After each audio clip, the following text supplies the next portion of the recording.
Okay, I'm going to go ahead and do my stem. I just washed my brush off really good, and then I reshaped it and to where it's nice and flat.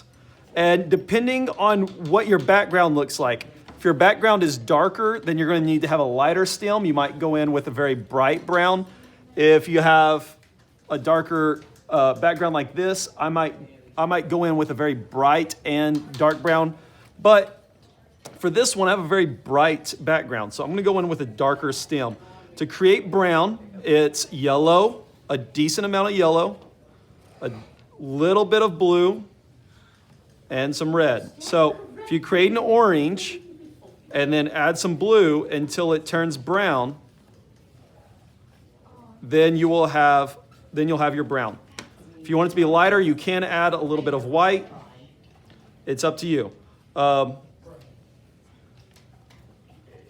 When I go to create my stem, though, you want your brush to be perfectly straight. So now that I've mixed this, I've got to rewash my brush. I'm going to wash it off in the dirty water, wash it off in the clean water. I'm going to wipe it like this. I'm going to reshape it to where it's perfect. And then I'm going to practice on the paper here. I'm going to turn my brush at an angle. And I'm going to practice just creating some different stems over here on the paper. I'm going to pick up those colors again. I'm going to dab in the little yellow so that I have something to start with. And then I'm going to finish it with just a little blue. So I'm going to start inside the pear. Then I'm going to come up just like that. And I want to keep it as thin as I can. It's hard to create things thin with a paintbrush sometimes, but we're going to do our best.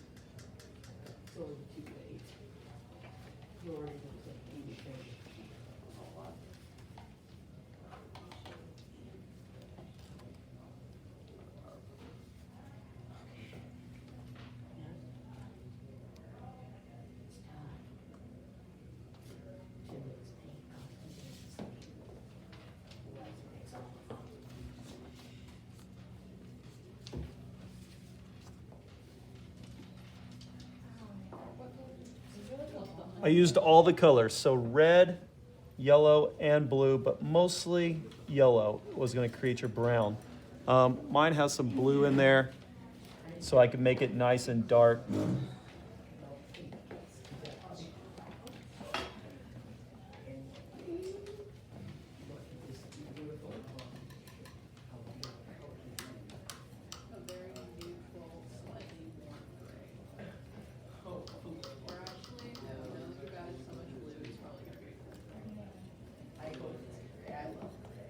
Great. It's